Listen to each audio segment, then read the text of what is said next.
খন আমি কেতিয়াকৈ আৰম্ভ কৰিম ইতিমধ্যে সেই আঁচনিখনৰো প্ৰথম হিতাধিকাৰীৰ প্ৰথম তালিকাখন জিলা পৰ্যায়ত এই আঁচনিখনৰ হিতাধিকাৰীসকলক চূড়ান্তভাৱে নিৰ্বাচনৰ প্ৰক্ৰিয়া আমি ফেব্ৰুৱাৰী মাহত আৰম্ভ কৰিম ইতিমধ্যে ৩২ লাখ আই মাতৃক এই আঁচনিখনৰ বাবে আমি প্ৰাৰম্ভিকভাৱে নিৰ্বাচিত কৰিছোঁ আৰু জিলা সমিতিসমূহে এই আঁচনিখনৰ চূড়ান্ত ৰূপ দিব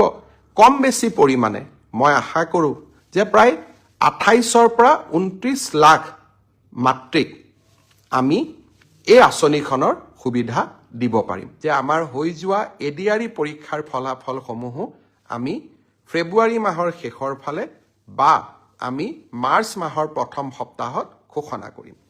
বাইদেউসকলে মোক প্ৰায়ে সুধি থাকে যে ১০,০০০ টকাৰ যিখন আঁচনি আছিল সেই আঁচনিখন আমি কেতিয়াকৈ আৰম্ভ কৰিম ইতিমধ্যে সেই আঁচনিখনৰো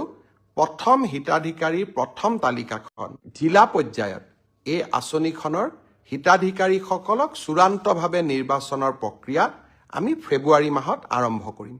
ইতিমধ্যে ৩২ লাখ আই মাতৃক এই আঁচনিখনৰ বাবে আমি প্ৰাৰম্ভিকভাৱে নিৰ্বাচিত কৰিছোঁ আৰু জিলা সমিতিসমূহে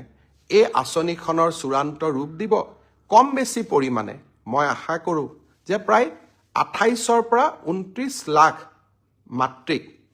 আমি এই আঁচনিখনৰ সুবিধা দিব পাৰিম